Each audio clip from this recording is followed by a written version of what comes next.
Pemirsa, Kepala Badan Gizi Nasional BGN Sudaryono mengumumkan pihaknya memberhentikan ratusan pegawai dalam upaya bersih-bersih di tubuh internalnya guna memperbaiki tata kelola MBG. Hal ini disampaikan Kepala BGN yang baru Sudaryono usai rapat bersama jajarannya siang tadi. Sudaryono tak menampik perilaku koruptif menjadi salah satu persoalan utama di Badan Gizi Nasional. Untuk itulah Sudaryono memastikan BGN akan memiliki budaya kerja yang baru dan tegas dalam menindak para pelanggar. Salah satu langkah nyata yang diambil adalah oleh Kepala BGN memberhentikan 261 pegawai yang diduga bermasalah. Bagaimana setiap hari Senin kami melakukan. Dan Ibu semua yang saya hormati, per hari ini tanggal 27 Juli 2026 kami mencoba untuk bersih-bersih. Kami mencoba untuk kemudian yang melanggar kami berikan sanksi, dan hari ini kami beri pengumuman bahwa per hari ini kami telah memberhentikan 261 pegawai non ASN ya, yang terdiri dari 224 pegawai non ASN dan 37 tenaga ahli.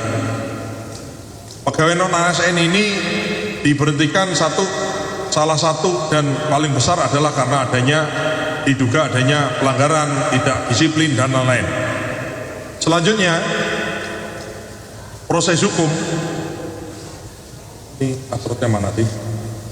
Udah nggak usah deh, kalau nggak bisa di zoom gitu nggak usah ya, di ini aja semua di zoom. Nah itu aja, nah nggak bisa.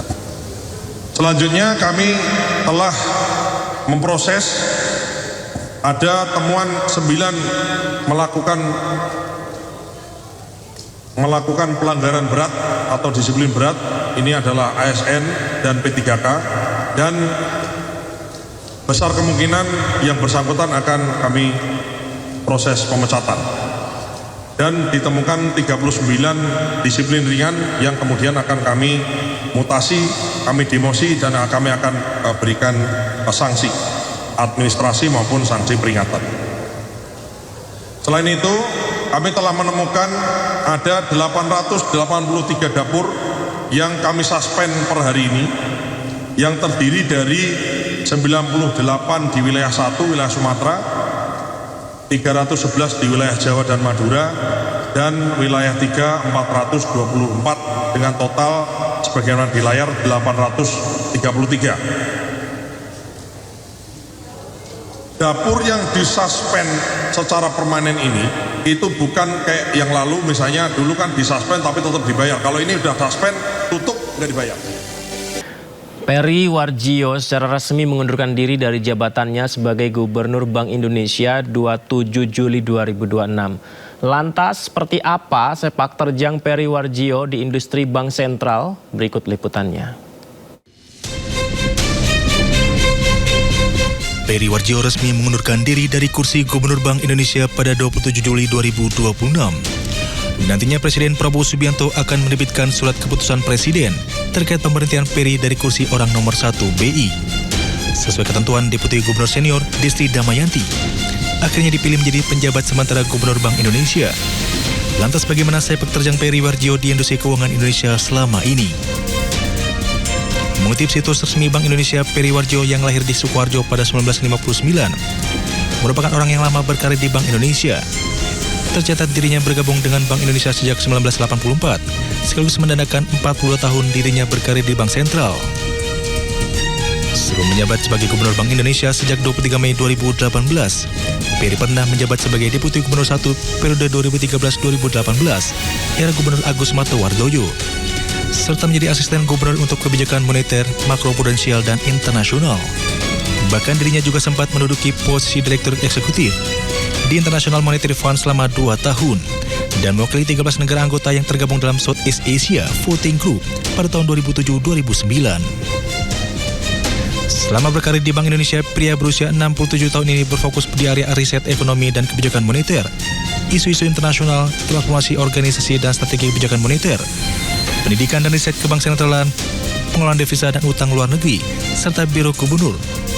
Selain itu dirinya juga mendukung perkembangan pembayaran digital dengan lahirnya Quick Response Code Indonesian Standard pada tahun 2019 lalu.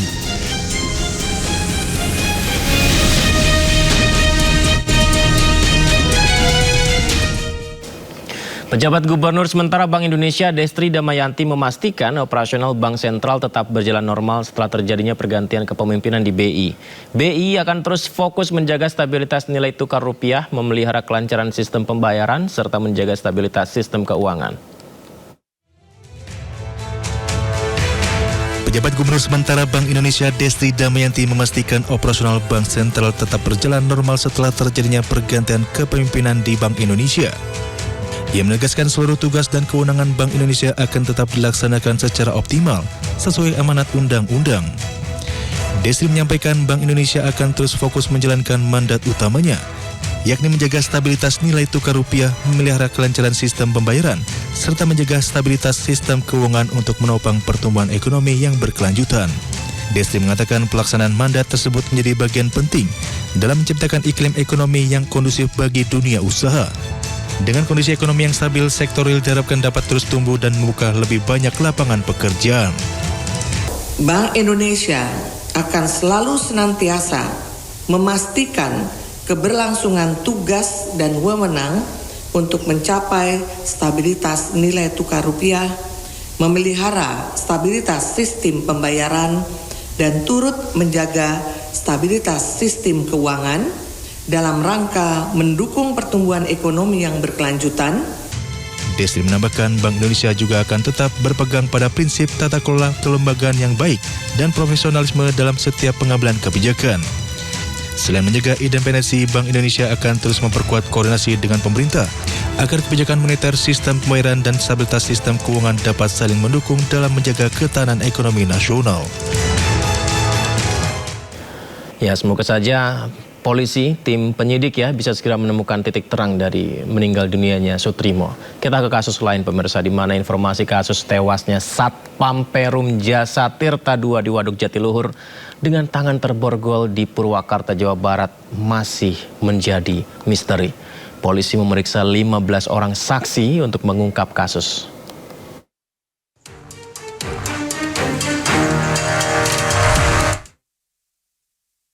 Satreskrim Polres Purwakarta masih mendalami kasus tewasnya Sumarna, 42 tahun, Satpam PJT 2 yang tewas di perairan Tanggul Hayat, Waduk Jatiluhur dalam kondisi tangan terborgol. Pihak kepolisian sudah melakukan pemeriksaan terhadap 15 orang saksi dan mendalami isi CCTV di sekitar TKP yang telah ditemukan. Dari 15 orang saksi yang diperiksa, bahkan kemungkinan akan bertambah. Namun saksi yang telah diperiksa belum satu pun yang menjadi tersangka. Sementara hasil otopsi akan diketahui pada hari ini. Security atau tugas keamanan yang tenggelam di Waduk Jatiluhur, kita sudah melakukan terhadap 15 saksi untuk sementara. Kemudian hasil otopsi turun hari ini, nanti akan kami analisa oleh penyidik. Sebelumnya korban ditemukan mengambang di perairan Tanggul Hayat Waduk Jatiluhur dengan tangan terborgol ke belakang. Korban menggunakan seragam dan sebelumnya tengah berjaga di pos pengamanan sekitar TKP. Dari Purwakarta, Jawa Barat, Irwan, iNews melaporkan.